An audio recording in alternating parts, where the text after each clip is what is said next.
my fellow Minnesota Vikings fans, Dan Bailey is no longer our kicker. Okay, so let's give a little bit of stats about Dan Bailey. So we're going to start with 2019, which was his best year. In 2019, Dan Bailey had a 93.1 percentage in field goal attempts, and he had a 90.9% in extra point attempts.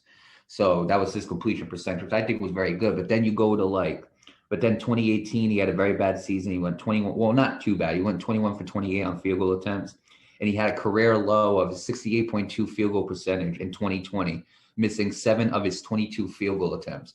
So, you know what, Nate? Let me start off with this first. And before I start, I just want to say this was written by Nick Shook around the NFL writer. So let me start off first, Nate, okay?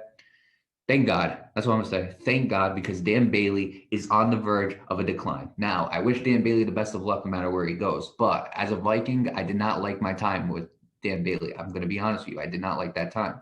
And now since he's gone, now it's time for the Vikings to find a new kicker. I know they got one in the practice squad, so maybe he'll end up going to the main roster. Best of luck to him. Maybe they'll sign somebody in free agency. I don't know. But all I know is Dan Bailey was giving me a lot of misery last year that I did not enjoy.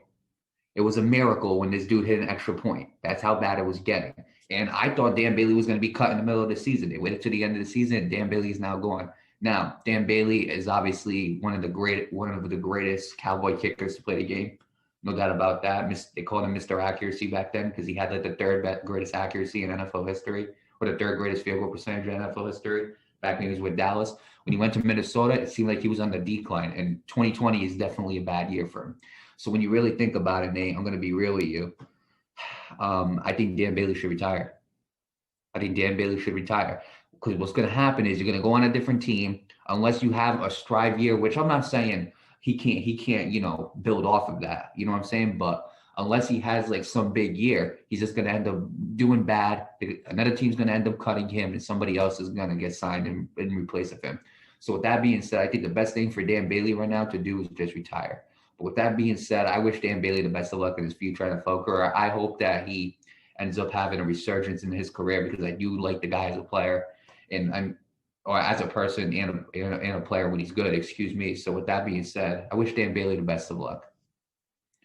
Yeah, I'll pick up from there. Good luck to Dan Bailey. I wish him the best of luck in his future endeavors. Yeah, Miller, this was a long time coming, and honestly, I'm surprised they didn't cut him in the middle of the season. Especially in that game with the Buccaneers where he missed like 5 field goals. That's just like, dude, come on. At that point, like you need to do what you gotta do. I know kicking. I know, and I said it on the show before. I know kicking is like one of the hardest thing. Punters and kickers and all that. It's one of the hardest things to do in sports, and it's one of the most underappreciated things in sports. But but the reason why I say, before you guys go, oh, I want to see you kick a football 25 yards. Well, guess what? It's not going to happen because my strongest foot is my right foot, and my big right toe is not going to cut it because that damn thing weak as hell. But look.